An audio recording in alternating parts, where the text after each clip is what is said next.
आज हम इस टॉपिक पे चर्चा करेंगे। This video is just to share my opinions and to provide you knowledge and facts. My name is Atharva Malu and this channel is only learning. इनके कहने पर चली थी स्वतंत्रता की आंधी। आपको क्या लगता है, समर्थ थे गांधी की असमर्थ थे गांधी?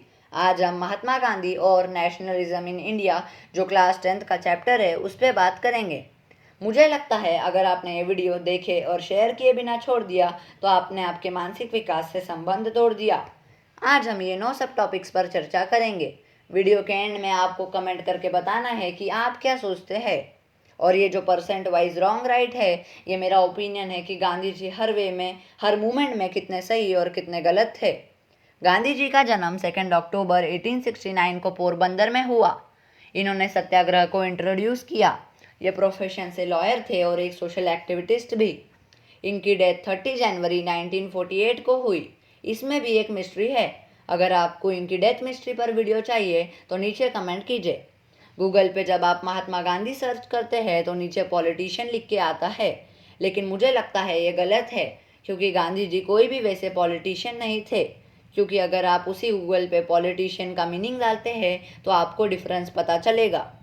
अब हम नॉन कॉपरेशन मूवमेंट के बारे में बात करेंगे। यहाँ पर गांधी जी शुरुआत में तो सही थे लेकिन एंड में गलत। इस मूवमेंट की शुरुआत में स्कूल्स और कॉलेजेस को स्टूडेंट्स ने लीव किया, खादी क्लोथ को सपोर्ट किया और लॉयर्स ने कोर्ट जाना बंद कर दिया। वर्कर्स स्ट्राइक्स पे गए और इंडियंस ने खुद के कॉलेज, इंस्टीट्यूशंस और स्कूल शुरू किए। यहाँ पर गवर्नमेंट को टैक्स नहीं मिला और ब्रिटिशर्स की इकोनॉमी कम हो गई। ये मूवमेंट के हमें बहुत से फ़ायदे थे, लेकिन इसके कुछ नुकसान भी थे। नॉन कॉपरेशन मूवमेंट एक अच्छा मूवमेंट साबित हुआ। लोग ऐसा बोलते हैं कि गांधी जी खादी क्लॉथ को सपोर्ट करने के लिए रोज़ 2 घंटा चरखा चलाने बोलते थे और खुद भी चरखा चलाते थे। चौरी चौरा मूवमेंट और withdrawal of non cooperation movement एक टर्निंग पॉइंट था। मुझे लगता है अगर हम भगत सिंह और बोस की आइडियोलॉजी से जाते तो हमें जल्दी आज़ादी मिल सकती थी।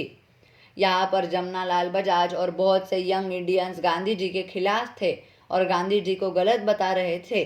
यहाँ पर गांधी जी अपने आइडियोलॉजी नॉन वायलेंस पर टिके थे, जिसके वजह से इंडिया को आगे भी बहुत लॉस हुए। सिर्फ इंडिपेंडेंस के वक्त नहीं बल्कि इंडिपेंडेंस के बाद भी, जो हम एक अजय डोभाल के एक्सपीरियंस के साथ कवर कर सकते हैं। अगर आपको अजय डोभाल पर वीडियो चाहिए तो नीचे कमेंट करके बताइए। अब हम बात करेंगे इरविन गांधी एग्रीमेंट के बारे में। ये एग्रीमेंट के वक्त बहुत लोग बोलते हैं कि गांधी जी पूरी तरह गलत थे, लेकिन ऐसा नहीं है, वो कुछ वे में सही भी थे। लोग बोलते हैं उन्होंने भगत सिंह की सज़ा कम से कम फांसी से माफ़ करा के 15 साल की करवा लेनी थी और उनको ऐसा चांस भी मिला था। बहुत लोग यहाँ पर गांधी जी से नाराज़ हुए और उनकी सभाओं में उनका विरोध किया गया। वो चाहते तो सज़ा माफ़ करवा सकते थे। उन्होंने ये भी करके एक गलत इम्प्रेशन साबित किया, जो था कि वो उनकी आइडियोलॉजी कभी छोड़ना नहीं चाहते थे।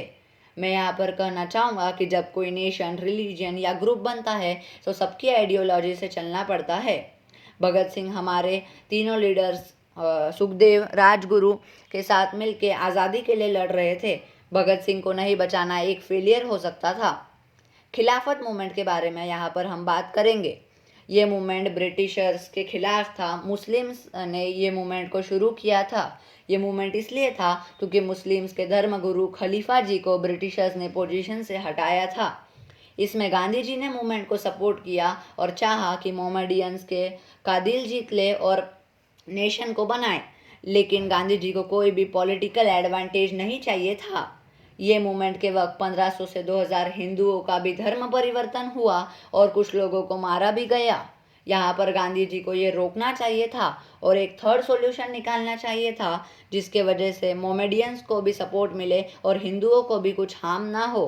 यहाँ पर मैं किसी रिलीजन को सपोर्ट नहीं कर रहा हूँ, तो ये ध्यान में रखें और कमेंट बॉक्स में ज़्यादा अपोजिशन मत करें। अब हम बात करेंगे दांडी मार्च या सॉल्ट मार्च के बारे में। ये मूवमेंट बेसिकली इसलिए था क्योंकि नमक बनाना बैन था और उस पर बहुत बड़े टैक्स थे। ये मार्च 24 दिन तक चला और पहले सिर्फ 78 लोग थे, लेकिन बाद में बहुत लोग गैदर होकर ज्वाइन हुए। सॉल्ट मार्च एक फेलियर नहीं था, लेकिन इसमें बहुत से लोगों को पीटा गया। ये फोटो दांडी मार्च या सॉल्ट मार्च की है, जहाँ पर गांधी जी और उनके साथी 240 किलोमीटर चले। अब हम लेकिन बाद में दांडी मार्च यह मूवमेंट सिविल डिसोबीडियंस मूवमेंट में बदल गया। इसमें गांधी जी को अरेस्ट किया और बहुत से लोगों को भी, करीब बहुत लोगों को अरेस्ट किया और बच्चों और औरतों को मारा गया। ये स्लाइड बताती है कि गांधी जी ने नेहरू को क्यों चूज किया पटेल, जबकि जनता ने पटेल को वोट किया था। गांधी जी को जब राइटर्स और मीडिया ने पूछा कि आप प्राइम मिनिस्टर की पोस्ट के लिए नेहरू को क्यों चूज कर रहे हैं जबकि पटेल को जनता ने वोट किया है, तो उन्होंने बोला कि नेहरू बुरा ना मान ले, क्योंकि अगर नेहरू कभी बुरा मान गया या नाराज हो गया तो वो कांग्रेस तोड़ देगा। यहाँ पर वापस उन्होंने अपनी आइडियोलॉजी को सपोर्ट किया क्योंकि पटेल थोड़े एग्रेसिव थे। आपको क्या लगता है, गांधी जी सही थे या नहीं? नीचे कमेंट करके बताइए। अगर आपको कमेंट करके बताना है पटेल पे वीडियो चाहिए तो। अब हम बात करेंगे बोस को क्यों नहीं चूज़ किया जबकि लोगों ने बोस को वोट किया था, और सीतारामैया को क्यों आगे लाया। मुझे लगता है कि सीतारामैया उनके आइडियोलॉजी का आदमी था, इसलिए उन्होंने उसको चूज़ किया। यहाँ पर बहुत लोग बोलते हैं गांधी जी अपनी आइडियोलॉजी को नहीं छोड़ना चाहते थे, इसलिए उन्होंने बोस को नहीं चूज़ किया। उन्हें और पटेल को इसलिए गांधी जी ने सपोर्ट नहीं किया क्योंकि वो थोड़े वायलेंस में बिलीव करते थे। अगर आपको सुभाष चंद्र बोस पे वीडियो चाहिए तो नीचे कमेंट कीजिए। करप्शन और कांग्रेस के बारे में इस स्लाइड में बात करेंगे। ये वो टाइम था जब कांग्रेस प्रोविंशियल इलेक्शन जीतता जा रहा था और मुस्लिम लीग हारता जा रहा था। ये इंडिपेंडेंस के पहले का समय था, लेकिन एक समय आया जब कांग्रेस में करप्शन बहुत बढ़ गया था और इसके वजह से बहुत से इंडस्ट्रियलिस्ट, बिजनेसमैन, लीडर्स इसका अपोज कर रहे थे। गांधी जी ने एक सुझाव दिया कि हम अभी इस कांग्रेस को तोड़ देते हैं। उन्होंने कहा कि हम इसे तोड़ देते हैं और एक नई शुरुआत करते हैं, और ये प्रैक्टिकल भी था।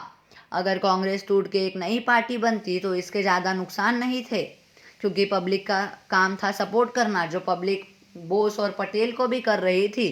कुछ लोग कहते हैं अगर कांग्रेस टूटती तो नया हेड भी चूज़ किया जाता और जो बोस या पटेल बनते, और नेहरू जी कांग्रेस को तोड़ने के विद्रोह में थे क्योंकि ये एक सेंस ऑफ यूनिटी चले जाना भी था। करप्शन पहले से ही था, इंडिपेंडेंस के पहले से होने के बावजूद करप्शन को नहीं सॉल्व किया गया और ये प्रॉब्लम आगे भी बढ़ी। लेकिन गांधी जी ने एक और सुझाव दिया कि इंडिपेंडेंस के बाद हम इस कांग्रेस को तोड़ देंगे और एक नई शुरुआत करेंगे। लेकिन मुझे लगता है ऐसा नहीं हुआ, क्योंकि जब पार्टीशन की प्रॉब्लम थी और ये करप्शन आगे भी चला, सिर्फ कांग्रेस में नहीं बल्कि ये करप्शन आज के ज़माने में अलग अलग पॉलिटिकल पार्टीज़ में भी दिखाई देता है। इसके वजह से बहुत से स्कैम्स हुए, जैसे कि विजय माल्या स्कैम और 2G spectrum scam. Commonwealth game scam भी एक बहुत बड़ा केस था।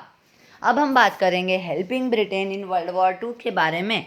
यहाँ पर गांधी जी ने ब्रिटेन को एक अनजाना सपोर्ट किया और बोस और पटेल इसके विरोध में थे, लेकिन गांधी जी ने वर्ल्ड वॉर 2 में जैसे वर्ल्ड वॉर 1 में सपोर्ट किया था ब्रिटेन को, वैसे ही किया। गांधी जी अट्रैक्ट नहीं कर पा रहे थे लोगों को उनके मूवमेंट्स में, और बेनिफिट नहीं दे पा रहे थे या सैलरी नहीं दे पा रहे थे लोगों को, जो ब्रिटिश गवर्नमेंट बहुत अच्छे से कर रही थी। यहाँ पर गांधी जी थोड़े गलत हुए और यहाँ पर हमें फ़ायदा नहीं हुआ और ब्रिटिशर्स यहाँ पर भी बाजी मार गए। यहाँ पर मुझे एक भगवत गीता का श्लोक याद आता है। गांधी जी मार पिटाई में बिलीव नहीं करते थे। हृदय दौर्बल्यम त्यक्तो वितिष्ठ परंतप। ये श्लोक में अर्जुन को कृष्णा बता रहे हैं कि तुम्हारा हृदय दुर्बल है और तुम्हें इसे त्याग के खड़ा होना पड़ेगा, और तुम्हारा हृदय कोमल भी है। यहाँ पर हम गांधी जी को कंपेयर कर सकते हैं अर्जुन के साथ, क्योंकि उनका भी हृदय थोड़ा कोमल था और वो अपने दुश्मन का भी साथ देते थे। अब हम पार्टीशन के बारे में बात करेंगे। यहाँ पर बार बार जिन्ना पाकिस्तान की डिमांड कर रहे थे। गांधी जी का तो अपोज था, लेकिन गांधी जी यहाँ पर 100% राइट होकर भी उनकी बात कोई सुन नहीं रहा था। उन्होंने माउंटबेटन को समझाया कि तुम इंडिपेंडेंट कर दो, पार्टीशन का हम देख लेंगे, लेकिन वो भी नहीं माना। यहाँ पर गांधी जी के डेथ मिस्ट्री वाले वीडियो में मैं आपको बताऊंगा कि पार्टीशन में ब्रिटिशर्स का क्या फ़ायदा था। गांधी ने पटेल और नेहरू को भी समझाया कि तुम पूरा इंडिया, ब्रिटिश इंडिया मतलब अभी का पाकिस्तान, बांग्लादेश और अभी का प्रेजेंट इंडिया, ये सब जिन्ना को दे दो और उसे ही प्राइम मिनिस्टर बना दो, लेकिन वो भी नहीं माने। हिस्टोरियंस कहते हैं नेहरू ने पार्टीशन इसलिए नहीं रोका क्योंकि वो चाहता था खुद को प्राइम मिनिस्टर बनाने के लिए, और अगर पार्टीशन नहीं होता तो ये नहीं हो पाता। अगर 3 देश इंडिया, पाकिस्तान और बांग्लादेश सब मिल जाए तो ये एक बहुत बड़ी पावर होती थी जो ब्रिटिशर्स नहीं चाहते थे, और उनके लिए इसे बाद में तोड़ना मुश्किल हो जाता था, जो अखंड भारत के कॉन्सेप्ट में समझाया गया है। अगर आपको अखंड भारत थियरी पर वीडियो चाहिए तो नीचे कमेंट कीजिए। अब हम बात करेंगे और थोड़ी चीज़ें जो पार्टीशन के बारे में हमें बताती है। गांधी जी ने जिन्ना को समझाया कि पहले इंडिपेंडेंट करा लेते हैं, फिर बाद में हम देख लेंगे पार्टीशन का, लेकिन जिन्ना भी नहीं माने, क्योंकि उन्हें पता था अगर ब्रिटिशर्स है तो ही पार्टीशन है। अगर यहाँ पर बोस रहते तो गांधी जी की मदद कर सकते थे, क्योंकि उन्हें हर रिलीजन के लोग सपोर्ट करते थे। अब हम क्लास 10th के चैप्टर के बारे में बात करेंगे। यहाँ पर रोलेट एक्ट और जलियनवाला बाग मस्कर्स के बारे में बात करेंगे। पहले मैं आपको बता दूं कि ये रोलेट एक्ट क्या था, जो इंडियन लीडर्स के पूछे बिना लागू किया गया था। ये था कि ब्रिटिश गवर्नमेंट को पावर थी कि वो पॉलिटिकल एक्टिविटीज़ पे कंट्रोल कर सकती थी। इस एक्ट के वक्त गांधी जी को अरेस्ट तो नहीं किया, लेकिन उन्हें दिल्ली में घुसने से मना कर दिया गया था और मार्शल लॉ इम्पोज कर दिया था। अब हम बात करेंगे जलियनवाला बाग इंसिडेंट्स के बारे में। यहाँ पर जनरल डायर ने 13 अप्रैल को जलियनवाला बाग में घुस के एग्जिट पॉइंट्स को बंद करके बहुत लोगों को मारा था।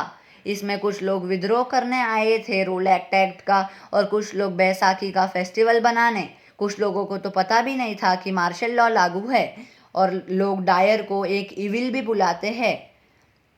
इसे इंडिया का ब्लडी संडे भी कहते हैं। अगर आपको एक वीडियो चाहिए इस पे तो आप नीचे कमेंट कीजिए। अब हम बात करेंगे सेंस ऑफ कलेक्टिव आइडेंटिटी की। ये एक स्लाइड है जो बताएगी इंडिया एक नेशन के जैसे कैसे इमर्ज हुआ। नेशनलिज्म को बढ़ाने के लिए सॉन्ग्स लिखे गए और स्टोरीज सैक्रिफाइसेस की बोली गई, पेंटिंग्स भी बनाई गई, फ्लैग्स अलग अलग कलर के डिज़ाइन किए गए और सिंबल्स रिप्रेजेंट कर रहे थे ग्रुप्स और ट्राइबल कम्युनिटीज़ को। आइकॉन्स क्रिएट हुए जैसे कि चरखा और अशोक चक्र। आपको क्या लगता है, गांधी जी स्ट्रांग थे? मुझे तो लगता है गांधी जी स्ट्रांग थे, क्योंकि जिसके पास पेशेंस है, ऑनेस्टी है, टॉलरेंस है, रिसर्च बताती है कि वो सक्सेसफुल और स्ट्रांग आदमी रहता है। 30 करोड़ की जनता पीछे होने के बावजूद भी गांधी जी ने नॉन वायलेंस को अपनाया। ये बताता है कि गांधी जी स्ट्रांग थे। सत्य और अहिंसा का था ये ज्ञानी, जिसने भारत को बदलने की थी ठानी। जबकि नहीं इन्होंने थी हिम्मत थी हारी, क्योंकि इन्हें थी अपनी मातृभूमि प्यारी। कमेंट करके आप क्वेश्चंस पूछ सकते हैं, सजेस्ट कीजिए टॉपिक जिस पे हमें वीडियो बनाने चाहिए। आप पूछ सकते हैं आपको क्या लगता है, और आप बता भी सकते हैं कमेंट करके। हमारा गोल सिर्फ इतना है कि सच को आप तक पहुंचाइए। सब्सक्राइब कीजिए, शेयर कीजिए और वीडियो को लाइक कीजिए, क्योंकि